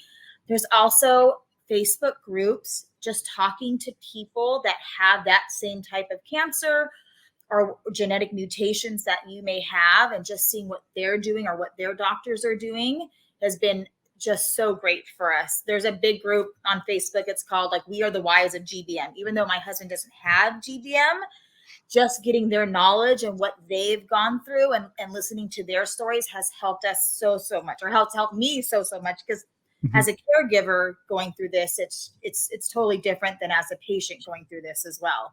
So I think Facebook groups, these different websites, you know what I mean, just talking to your nurses and seeing, nurses are a great advocate for you too, and they help you along the way so much.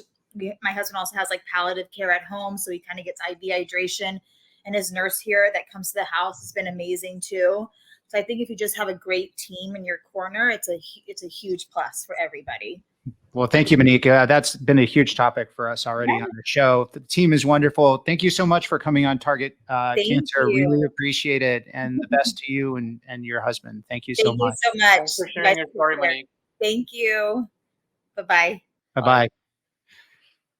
Wow, that's an outstanding example right there. See? It is. Yeah, and this is what exactly I'm what about. we were talking about. You meet people where they are in the journey. See, she told her story, what she's going through, what her frustrations were, and they're the frustrations of every cancer patient. It's the lack of knowledge, the one-directional knowledge, the coordination of care, and you know, you have these discussions, and you see how inspiring people are and how they deal with these things.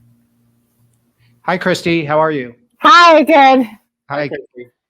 My name is Mika. I'm the CEO of a company called xCURES.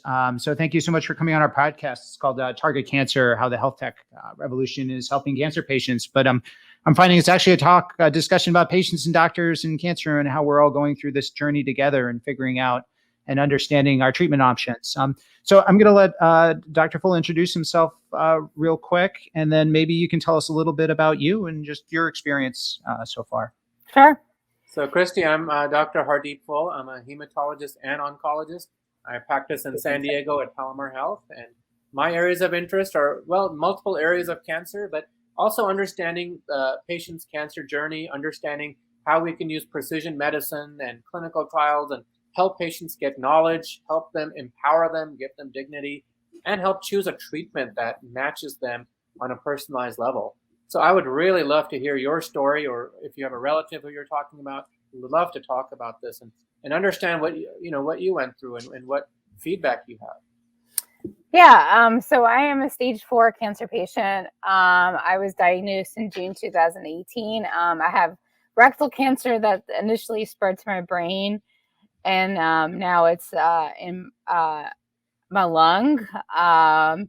So I've been in and out of chemo since basically I had a craniotomy, and then I had a gamma knife radiosurgery, started chemo, and I've been in and out of chemo basically ever since. So yeah. Was there early on something that made you realize that something was going on, that was kind of an early signal, sign, or symptom that really kind of got? No, I didn't have really any symptom. In hindsight, I had symptoms that I kind of attributed to like menstrual cramps, things like that, most likely. My dad had colon cancer and he died from it like 20 years ago. So there is a family history there. But I was actually abroad in Ireland and had a seizure. And yeah, I went to the hospital. I've never had a seizure before. So I was like, okay, this is new. So I went to the hospital there, and I was in the hospitalized for a week while they were in test on me. And then I mentioned my, family history, and the doctors decided to go do a colonoscopy, and, they found a tumor there. And this was in Ireland when you were diagnosed, is that right? Yeah. Not the cultural experience I was expecting. Certainly. Say the least. Goodness. Yeah. So going through this, and I'm assuming that before you found this out, you didn't spend a lot of time researching cancer or treatment options or really understanding much about it. What was important to you kind of in the process and kind of learning about what to do and what your approach would be? Like, what are the things that really made a difference for you? I think just first off, I pretty quickly found the Colorectal Cancer Alliance, and they have a Facebook group called Blue Hope Nation that was like instrumental in, just figuring out like what they're in the next steps. And then, we had been through this with my dad, but, a lot of the drugs are like, there's so many different options now. So I didn't really think about it too much, honestly. I was just like, I just have to get through this, and that's been kind of like my, my mantra ever since. Well, it's wonderful to hear. I love your attitude. You're living through this experience. In terms of those information sources coming together, any advice you'd have for other patients kind of find themselves where they did? Is there something that you think just everybody should just have and realize, and is kind of your learning from this? Yeah, I think like self-advocacy is like probably one of the most important things you can do as a patient. Just like finding out like resources, whether that's like, looking for them on your own or using your social worker in your hospital. That was like, yeah, that's really instrumental. Also, just like finding other patients to talk to and figuring out like, who's, gonna be able to like kind of like give you their talk about their journey and what they've gone through, and it really helps having like finding other patients that are going through something similar as you. We've heard a lot of this, social support being so important, not just among the care team and not just with the doctors, also the navigators and nurses, everyone you meet along the way. Have you used, you may have said this earlier, have you used social media at all? Have you used other ways to find a common ground with other people? Yeah, I'm actually really active on social media. And I, for whatever reason, on Instagram, I found like tons of patients just by looking at like colorectal hashtags or whatever. So I found like, yeah, actually, I did some traveling this summer, and actually it was pretty cool. I was able to meet one of the people that I've been interacting with on social media in Dallas, where she lives. I live in New Orleans, but I spent some time in Arizona this summer. So yeah, I think it's crucial because like, your family, they can definitely support you, and family and friends, but like, unless you have somebody that knows exactly what you're going through, it's just not the same. I've had some patients tell me wonderful stories and ideas they had from their friends on social media. One of the coolest I saw was a group that would make T-shirts for each other, and they basically had like all these signs on the T-shirt, almost like like POW and Kabam, and it basically like a healing T-shirt that you wear during chemo, and it's killing the cancer inside. I just found that so inspirational and creative, and that a group like that was doing that and doing it for each other, almost like a mentoring program. Like, I'm going to get you through this. I'm going to get you a T-shirt, and we're going to share this together. It's really inspiring how much social media has changed things. Yeah, I think for our patients, interconnectedness and sharing of information is again a topic we've been talking about in this whole podcast. Is just absolutely crucial. Well, Christy, thank you so much for coming on the podcast. Really appreciate it. Being part of Target Cancer means a lot to us, and I wish you really well. Thank you. Yeah, thank you for having me. You're the best. Thank you, Christy. Okay, bye. Bye.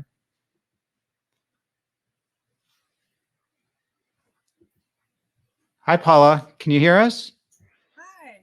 Yeah, I can hear you. Can you? Oops. Oh, there we go. I think it's coming in. Yes. There we go. Hi, Palo. Hi, can you hear me? Hi. Yes, I can. So, hi, my name is Mika Newton. I'm the CEO of a company called xCURES. And thank you for coming on our podcast. It's called Target Cancer. We're really talking about, patients, patient experience, how technology in particular is changing the world around cancer. And I'm joined by Dr. Phull. Maybe Dr. Phull, you can introduce yourself, and then Paula, after he does, tell us a little bit about you and your experience. Hi, Paula. So again, I said I'm Dr. Hardeep Phull. I'm a hematologist oncologist in San Diego. We're having this podcast to talk to patients about their experience, hear about things that they've learned along the journey, insights, and also talk about anything they've done that maybe, something inspiring or some sort of a journey with precision medicine, how you may have tried new therapies and how you've kind of navigated this difficult journey, getting information and how you got the information and digested it and who helped you. So welcome to the podcast. We'd love to hear your story and your journey. Well, great. Well, thanks for having me. Oh gosh, I've been through cancer 3 times with colon cancer, each time. And I mean, it really took a while to figure out what I actually had. As I was so young, it turned out to be colon cancer. No family history of any sort. I was pretty healthy. I was young. If I would have looked up my symptoms online, I probably would have like ignored it as far as like if anything said colon cancer, because I'm thinking I'm young, I don't have cancer. Like, it's an old man's disease, but unfortunately it's starting to be, more younger people getting it. But at the time, I hardly knew anybody who had it like around my age. And it's great now. There's so many resources out there for people, social media. Like back in the day, there was a little bit starting because I've been I'm a 15-year survivor. 11 years I've been cancer free, and a lot has changed, and it's great that a lot has changed because I really had to advocate for myself when I was young or younger. And I mean, a lot of people still do. But I think with, having more technology and more awareness is being able to there's more tests out now. They're a lot easier for people to do. I remember, when I was first diagnosed, there was talk of a blood test that you could do. And I was one of the people to give a blood sample back at IU 15 years ago. And now I'm actually able to see there's blood tests now for being able to detect colon cancer early, which is amazing. We were just talking about that. Was it, sorry to interrupt you, was it that tumor DNA test, the circulating tumor DNA? Yes. Yep. We were just talking about that on this show. Yeah. Oh, that's awesome. Paula, going back, 10 years now, what was there anything in the beginning that kind of was like a warning sign for you, some early symptoms? And then you talked about how much things have changed and having seen it now. So what were the early signs and symptoms? And then what are the big things that kind of stand out in your mind, things like this blood test that really were kind of game changers from your personal perspective? So, I mean, I pretty much had the complete list of signs and symptoms of colon cancer, which you guys know is whenever you have signs and symptoms, it's really too late because then it's a more advanced disease. So I was starting to have change in my bowel habits. I would go anywhere from diarrhea to small hard stools. I was very fatigued. I'm usually very energetic and I hardly sit down, and I was so fatigued all the time. I just wanted to lay down and nap all day. I didn't feel like walking that much. And then I remember a few times I would have some really big dinners, and it just, it didn't happen that often because, like Thanksgiving, or if I had a really big dinner, I would have really excruciating belly pain and back pain. And the back pain was coming from my tumor grew out of my colon, and it was surrounding the head of my pancreas. So that's how I ended up having back pain with the colon cancer. And I guess the belly pain was coming from all the food trying to get past the tumor in my colon. So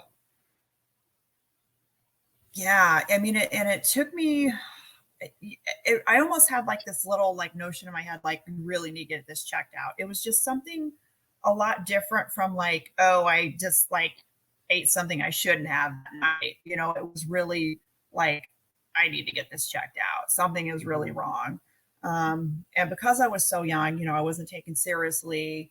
Oh, maybe it's an ulcer, I ended up quitting my job in California. I went back home to Indiana to my old family physician, and he was feeling around in my belly, and he just stopped and had this look on his face oh no. But the tumor didn't show up on an MRI, and he kept testing me because he knew something was there. He didn't tell me, but I think he knew something was definitely there. He did a CT scan. It showed up on the CT scan, and luckily then we were able to go from there. And so as you started to learn, I always ask people this, like, I don't think any of us, unless we are like Dr. Phull and have chosen a career in cancer, right, spend all our time trying to learn about cancer. So what were the information and knowledge sources? Like, where did you get information about what treatment options are? What are they going to work? Where did you go to kind of help orient yourself to what was happening? I mean, like back then it was sort of like the wild, not like, not like the complete wild west of the internet, but there really wasn't a whole lot of options and information out there. And I was not educated enough to know, like, I needed good insurance to cover my surgeries and my chemo. Thankfully I ended up doing, keeping my insurance plan from my employer. It was not the greatest insurance, but I still had insurance. And that first surgery I had was an exploratory surgery. And the main thing that I've learned is whatever type of cancer you have, whatever area it's at, find a surgeon that is an expert in that. Because since my colon cancer, it eventually spread to my pancreas, I went to a doctor who could do the Whipple procedure in his sleep. He was a biliary surgeon, and that's what he did day and night. And like the surgeries I had from him were excellent. And I think a lot of my being cancer free today was, thanks to him and like all his teams and all the other teams that were involved in my surgeries to make sure that they were able to get the cancer out, And so then, and Dr. Phull, we've been hearing this all along. It's the teams and the people who are involved. In terms of kind of the change over the last 10 years, is there maybe just for time here, one thing that you think has really been the biggest change just from your perspective over the last 10 years? Well, Paula, as you probably, is that for me or for Paula? Oh, sorry, I was asking Paula, but. Okay. So I went to the colon cancer conference a couple of years ago, and it's amazing now that they can do blood work and they can figure out what type of chemotherapies are going to work ahead of time, like if it's going to work with your blood, DNA or not, which is amazing. I would have loved to have that, back years ago. The first, I did the, the 5FU and, the regular regime the first time around, which worked, which was great because it shrunk my tumor to half, which was what I needed for my second surgery. But to really be able to have that kind of like unknown taken away to like, yeah, this is going to get it. This is going to really help me fight this is amazing. It's mind blowing that we've gone this far. Wonderful. Thank you, Paula. Well, thank you so much for coming on the podcast. I really appreciate it. And sounds like you're doing well. And that's a long time you've been living with this and basically seeing the world change. So it's fantastic. Yeah. So thank you. Paula, let me just say that I just hear the words resilience in your entire story. From that early diagnosis to now, your hope, your optimism. And then look who helped you the most, who's your family doctor in Indiana, who dug a little deeper. That wasn't tumor DNA. That was someone who cared for you and examined you and took it seriously. I'm so glad you had that doctor catch it then. Yeah, thank you so much. Yeah, every time I see it, I'm so thankful. And thanks, guys, for having me on. Thank you. Well, thank you, Paul. Have a great day. Thanks. So I think Hannah, hello. Hi. Hi. How are you? I'm all right. How are you? I'm doing well. So my name is Mika. I'm the CEO for a company called xCURES. I'm running this podcast called Target Cancer. So thank you so much for coming on with us. I'm joined by Dr. Phull. I'm going to ask him to introduce himself. And then maybe after he does, you could tell us just a little bit about you and your experience. Hi, Hannah. My name is Dr. Phull. I'm a hematologist oncologist. And like you said, we're doing this podcast to understand people's stories, to see where they have been through in their journey of cancer. And I love hearing people's stories. And we just talked to a lady who really talked about her resilience but also the frustration and the different insights she had on different parts of the process. We'd love to hear your story. Tell us more about yourself and what you're going through. Well, I've got ovarian cancer. I was diagnosed. It's coming up to 2 years since I was diagnosed. So I was stage 3 at diagnosis. What happened that made you aware of this, or like kind of what led up to the diagnosis? What was It happening? was 6 months. I had 6 months of symptoms. So I was going backwards and forwards with my doctors, seeing various different doctors down at my GPs, and they kept saying it was IBS. That's And common. What led them to find out it's cancer, or how did your symptoms change to make you feel well, something I is started different out with here? constipation, Mm-hmm. and I was taking laxatives for the constipation.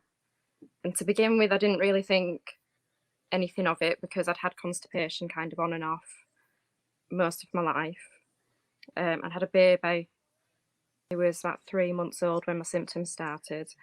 So we just thought it was my body kind of settling down, just adjusting to recently giving birth. And then the laxatives weren't working. So they were prescribing different ones, stronger doses. Then I started getting heartburn, difficulty eating. It was just little things, but nobody really pieced it all together. Every time I went to the doctors, they were sort of treating what I was there for that day. So if I went down saying it's heartburn, I'd come away with heartburn medication. They weren't kind of looking at it all and thinking, oh, this could be something bigger. Probably about 4 months into the symptoms, I Googled it, as you do, and it came up with ovarian cancer. Panicked myself, mentioned it to a nurse, and she said, no, my friend's got IBS. You've got the same symptoms. You're too young for ovarian cancer anyway. And then probably another month after that, the symptoms were just getting worse and I was bloated. I looked heavily pregnant. I thought I had vertigo, but they said it was exhaustion. But again, because I had a young baby and I had a 4-year-old as well, it was just kind of brushed off as nothing really. And then there was one doctor that said, oh, this might actually be Crohn's disease. So let's get you referred to a colorectal specialist. And she mentioned ovarian cancer, but said it is typically postmenopausal women.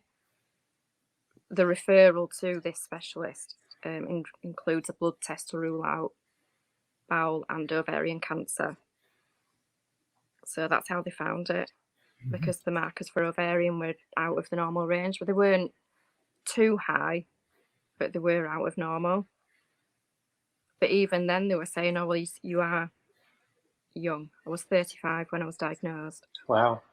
So do you have anyone in your family who has ovarian or breast cancer? No. No. And was that a CA-125 test? Is that what you're Yeah. describing? Yeah. And it's interesting. Had they not done that, how much further down the rabbit hole would you have gone? And what's interesting, this is a podcast about new technologies and ways we can detect cancer. CA-125, as your doctors told you, is not a perfect marker. In fact, it can be normal and you can have cancer. It can also be extremely elevated and not have any cancer. Yeah. So it sounds like a very difficult journey, and you had a newborn at that time as well. Yeah. Wow.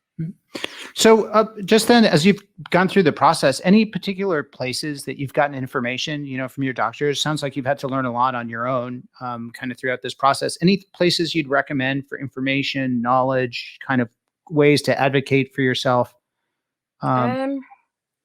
Really, I mean, I've heard some of the other ladies speaking, and just advocating for yourself is just the biggest tip I could give. I think, not that there is much luck involved with cancer, but I was lucky in that mine's non-aggressive. They said when they'd done the biopsy, and they sat me down and said that it is definitely cancer, you stage 3. If it had been aggressive, I would have been dead. They'd have found it too late. So I'm living with it, and we don't know how long for, but I won't ever be cured. But in terms of finding out information about it, for me, it's been social media, speaking to other ladies that have got ovarian cancer. That's where I found the most information. So it's really the connections to other patient groups and those pieces. When we Yeah. hear so much of that, it's the care teams and then the community that we're all in. That and you know, I think of that of the people, and then Dr. Phull, you and I were talking about it's actually the technology that lets us all put this together in a way that we can all learn from it. Fascinating. Yeah. I think. I mean, I'm in England, so they do have like support groups and things, and I was told I could be referred to them, but because it is typically older ladies, I didn't want. I didn't even look at them, so I don't think there might have been like in-person support that I could have had. But I wanted to speak to people that were similar age, that were going through similar things, you know, and having to deal with having chemo and then going on the school run. And I didn't feel that a support group with ladies that were in the 50s, 60s, 70s would have been right for me. So it's, for me, it's just definitely social media. Just and Hannah, have you done any genetic testing throughout this process? They've tested me for the BRCA gene, and I don't have that mutation, so it's just one of those things. We don't know why I've got it. Good. Interesting. Well, it sounds like this social media and the connectiveness is really what's there. And we really appreciate you coming on the show and sharing your story. It's really, really appreciated, Hannah. I know it must be getting late for you out there as well. So thank you very much. Thank you. Wonderful. Thank you for joining us.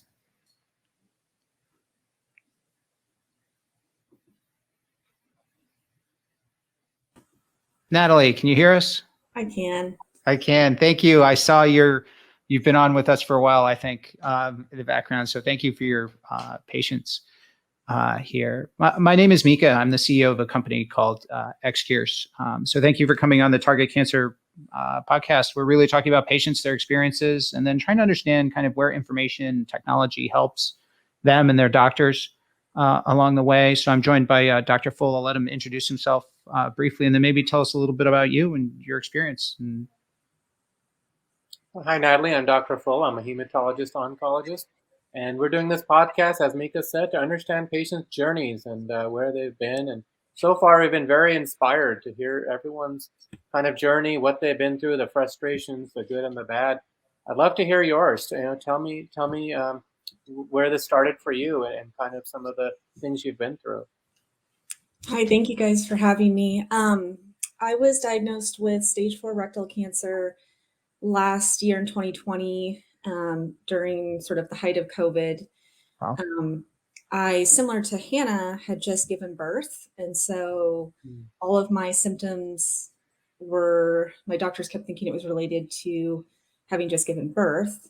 And that was obviously not the case. I finally had to really demand to see a GI, and I got a colonoscopy, and then I was thinking I was going to have Crohn's or colitis, and I had cancer, and it already had spread to my liver. So, and then at the time I started treatment last August, and I was really I felt like I had a really good team. I'm with the University of Washington, Fred Hutch, Cell Cancer Care Alliance. And so I started going down sort of the traditional FOLFOX route, and then did chemo radiation with Xeloda. And then the point that sort of I stopped just sort of kind of, I don't want to say blindly following my doctors, but sort of wondering is this, the surgery coming up.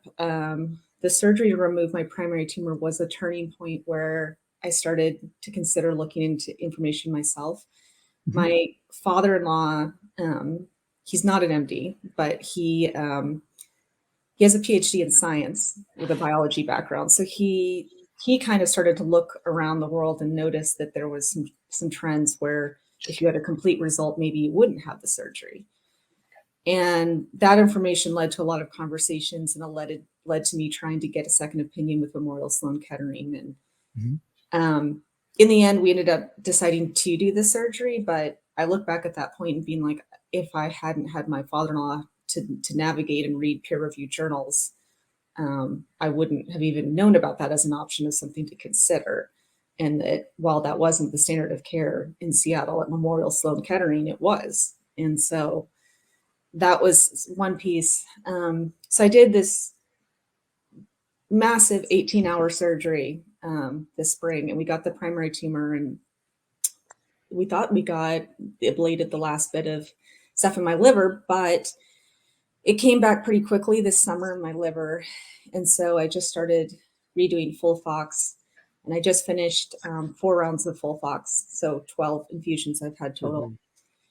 And really what I've started to do this summer is started to think more about looking for other sources of information out there. So, you know, I'm at a point now where, you know, my doctors are talking about maybe we would add a biologic or maybe switch you to a different chemo. And I started going on social media and connecting with other people through peer groups like the Colorectal Cancer Alliance, through I found a group of people that are making a website just for young colorectal patients, Bluem, and started tracking these people and seeing what they were doing. And then I realized that there's, like I had done Tempest biomarker testing, but I realized now that there's different testing. I had done genetic testing. I tested negative for all the genetics for myself. And then I started learning about more targeted therapies if you were to do a biopsy and like grow out the cells. So I sort of found you guys at a sort of a point where I am really trying to look and see like what are all the options moving forward. And I'm at a point where I'm not really interested in just being like, let's just keep pouring chemicals in you and then see what happens. Like this is what happens for most people. But I really wanted a more personal, I'm at a point where I really am looking for a more personalized healthcare plan moving forward. So I sent all of you my medical records. I got my summary, which was really nice, very digestible. And we just got the healthcare recommendations, which were interesting. So these are things that we're looking into now and discussing with my family. Was this through Cancer Commons or one of these organizations, or xCURES or? xCURES. Excellent. Excellent. So are you considering you mentioned a technology around actually growing tumors out? I think of that as organoid testing. Is that what you were referring to, where they would actually take a piece of your tumor and? I don't know the exact, I'm not a scientist, but and the testing I found out about, because I'm up here in Seattle, is Fred Hutch has one called Paris testing specific for colorectal cancer. And so because that's local, that would have been an option that I'm considering next to do more targeted. Yeah, I think the company is called Sengen, if I remember correctly. Yes, and I've been in touch with their CEO, Carla Grandori. Yep, I know Carla. She's a great lady. So I'm just trying to engage in the community, and in the meantime, I'm just on Instagram, just looking for support, emotional for other people, and offering support to other people too. So, first of all, thank you for coming on the show. Secondly, I'm really excited that you've had a chance to work with the company. In terms of when you said you made a decision where you wanted to learn on your own, right? And it was kind of coming from your dad. Like what you said that was kind of the pivotal moment. Was it that you felt like there was information you didn't have? Like what kind of drove that, or you felt you needed to get more information yourself? I'm kind of trying to sketch kind of the emotional change that took place, or the psychological change that made you say, wait a minute, I need to, because it's a big endeavor, right? To go off and stuff. So knowing that I was going through this life-changing surgery, so my surgery resulted in a permanent colostomy. And I mean, it was 18 hours. It was not a big deal. So that gave me some pause right there and a lot of anxiety, and wanted me to look into other options. And the other thing that I sort of started to realize, and this isn't, Dr. Phull, this isn't anything against you or other medical doctors, is you see people emotionally breaking down when they get this information. And so you try to give them just pieces and not like the tip of the iceberg, because you don't want them to just collapse and give up, which I understand. But me being like the type A person was like, I want to be able to look down the road and think ahead, and I want to know what plan B and plan C is. And so I started to realize that like the only way to kind of get that information, I was going to have to sort of advocate a little bit more for myself and then call in my village. And luckily in my village, I have some scientist people that are better at reading peer-reviewed journals than myself to help me look into things and see what other opportunities are going on globally and that we should bring up as questions with my healthcare team. And Natalie, that's very common, and I encourage that, in fact, for our patients. I think the way I try to discuss it is say, all right, here's the big steps, surgery, let's say radiation, chemo, and I say, those are the big ones. Let's focus on what we're on right now and get through this part. And then we unravel the next part. I realize, though, that surgery, you describe a very common experience. When you realize, oh my gosh, I'm going to be left with a permanent ostomy, that is an irreversible decision. In many ways, chemo, we can modify, we can change, we can add on, subtract. You can be a candidate for targeted therapy, hopefully, based on genomic testing. But it's almost like I can't take away that whatever happens to me after surgery. And so I commend you for doing that. And for, not everyone has the resources, but you are already at a very fantastic institution on the West Coast, a very reputable one. And you went on the one on the East Coast. You got two fantastic opinions. And I always tell people that it's not about disagreements between teams. It's about getting teams together, getting people together to understand patients and patient care better. We're all learning at the same time. What we're doing today may not be the same thing in 10 years from now, but the standard of care tends to be the proven standard of care. And in the end of the day, it requires a team to enact it, including the patient.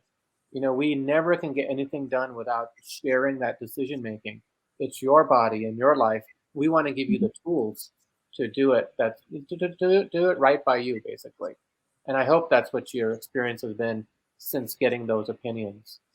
For sure. I would say the Seattle Cancer Care Alliance, and University of Washington, all of my physicians, they work as teams, and I purposely selected them because there weren't any big egos. They didn't have any qualms with me wanting to talk to Memorial Sloan Kettering because they were like, yeah, it's a life-altering decision. Why not get a second opinion? And there was no hard feelings about that, which just made me feel even better about staying with my team. So.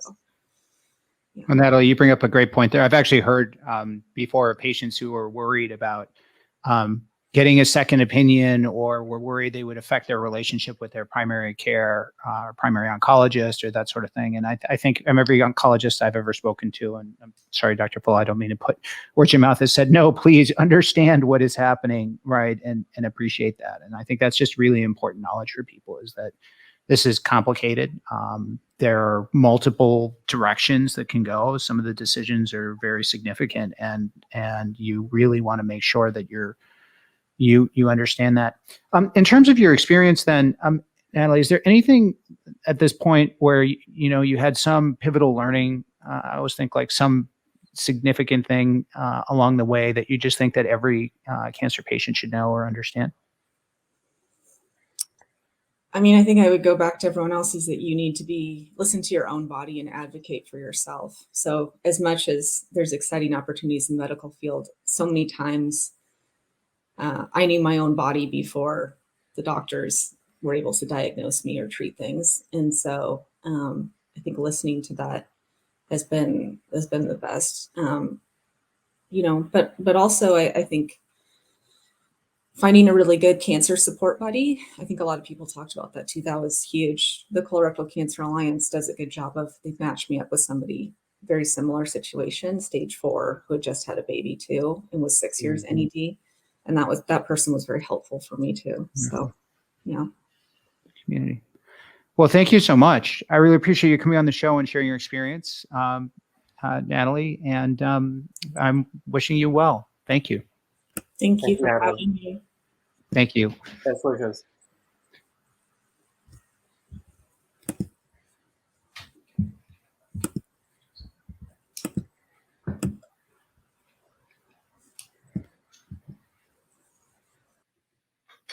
Well, Dr. Phull, thank you so much for you as well.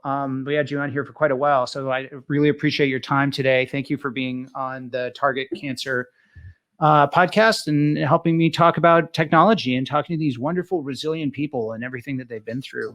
I've really, really enjoyed this time together. And for all you folks out there in the audience, please come check out xCURES, explore your options, websites, xCURES.com, explore your options. We're here to help you with information for you and your physician and teams to make a better decision together. So thank you so much, everyone. Thanks for having me on here as well. And to everyone who shared today, we really love hearing patient stories. And that was I feel like I'm very honored and privileged to be able to hear everyone's stories and what you've been through. And we thank you for sharing that. We understand it's not easy to share this, but we wish the very best for you. We're so happy to hear all of that. And I hope we were able to give you some resources and some encouragement as well. You've certainly encouraged us. Okay. Thank you, Dr. Phull. So just taking a quick break, we're going to shut down, but thank you. I'm going to come down and get in contact with you otherwise around Palomar. And best of luck with that, and anything I can do to help, you know how to reach me. Thank you, Mika. Take care. If you or someone you know has advanced cancer and needs to make a treatment decision soon, please click on the link in the description and sign up for the xCURES free options and information service.